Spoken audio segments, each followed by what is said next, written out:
Hello there. In this video, you'll learn why the first thing we need to look at when it comes to high performance leadership is, of course, delivering significant performance improvement. That's the first part of our definition of high performance leaders. They deliver significant performance improvement by influencing others to take actions whilst managing their own fears about the risks involved. So there's two parts to that first line. The first part, they deliver. They make it happen. Not by themselves, they need the help of many others, of course. But the important point here is that the result is achieved, one way or the other. They are responsible for making it happen. They don't just hope and wish. The second part of that sentence then is significant performance improvement. It's big stuff that we're talking about here, important stuff, not incremental change. Now, making big stuff happen requires leadership. We will cover three things in this module that will help you become an expert at this first part of being a high-performance leader. Firstly, we'll talk about how you can have maximum impact to get the biggest result you can, the most important outcome. Secondly, we'll learn about focus, your focus, and why this is critical to achieving your goals. And thirdly, we'll look at the word responsibility and why your word, what you say, is such an important part of your leadership. It affects how other people see you and think about you. Okay, so let's start with maximum impact. How do you get the biggest bang for your buck?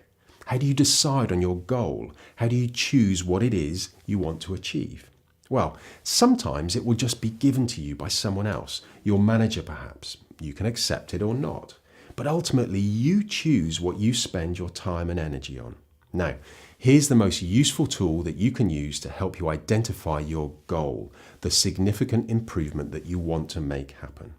You may have heard of this before, but probably not in the way that I'll explain it here. It's called the 80-20 principle or the Pareto principle, and it basically says this: only a vital few things deliver the biggest impact. Most things don't matter that much. So what are the vital few things that you could make happen in your organization or with your team that would have the biggest impact? Write down a list of all those things, the projects, the achievements, the objectives that you could focus your time and energy on. Now, look through the 80-20 lens at the items on that list. Which ones are the vital few things that will deliver the biggest impact, that are significantly more important than the others? Okay, now you have your shortlist. Look at it again.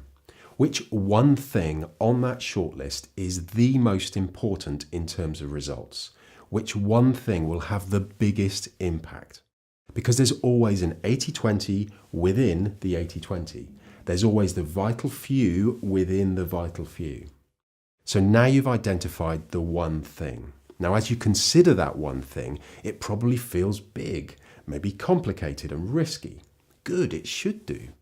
Now, you'll only achieve it by becoming a high-performance leader. And you need that goal, that one thing, to motivate you to do what it takes to become that high-performance leader. Okay, so now you've got your goal. Let's now look at why your focus is so critical. Imagine that how much you focus on achieving your goal or performance improvement is plotted on a line. And at one end, you have very little focus on your goal. Occasionally, you might think about it, but not often. You don't pay much attention to it.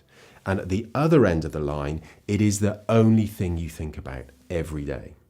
Now, which of those situations is most likely to lead you to success? Pretty obvious, right? Without focus, your goal is just a wish, a hope. It may happen by luck, but it probably won't. However, with high quality attention and focus, you're far more likely to be successful. Now, I know you have lots of things that you're meant to be doing. I get it, I really do. But you can't fight the truth that you'll only achieve big things when you focus on them like a laser. Imagine this.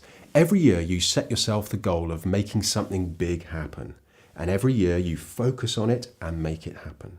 You build yourself a reputation for having impact, delivering significant performance improvements. And that's why it's so important that you're motivated by the goal that you're aiming to achieve. It needs to matter to you. It needs to have a purpose for you. because then you'll want to focus your attention and energy on it. Okay, so now let's look at the word responsibility and why your relationship to your word, what you say, is such an important part of your leadership. Most people don't really think about what they say, especially the agreements, promises, and commitments that they make. They just say yes to whatever is asked of them. They don't think about what they are saying yes to. So what happens? They have too many things to do. They're unreliable. They turn up late. They don't do what they said they would do. They don't deliver. Now, as you become a high-performance leader, you'll start paying much closer attention to what you say, what you agree to, what you promise, and what you deliver. You will say no more often. You will worry less about offending people. And you'll start to notice how responsible other people are too. You'll notice what their relationship to their word is. And as your sense of responsibility increases, you'll become more reliable. People will have more respect for you. They'll trust you more. They'll know that you will do and achieve what you say you will. You'll further build your reputation for delivering significant performance improvements. And because your relationship to your word is so important to you, you'll do whatever it takes to deliver. So those are the three components of that first part of our definition of a high-performance leader: maximum impact, focus, and responsibility. All three lead you to delivering significant performance improvement. Next to this video, you'll find activity guides that give you some simple exercises that you can do to reinforce those three components. In the next video in this program, we'll talk about the second part of our definition, by influencing others to take actions. So good luck, and I'll see you in the next session.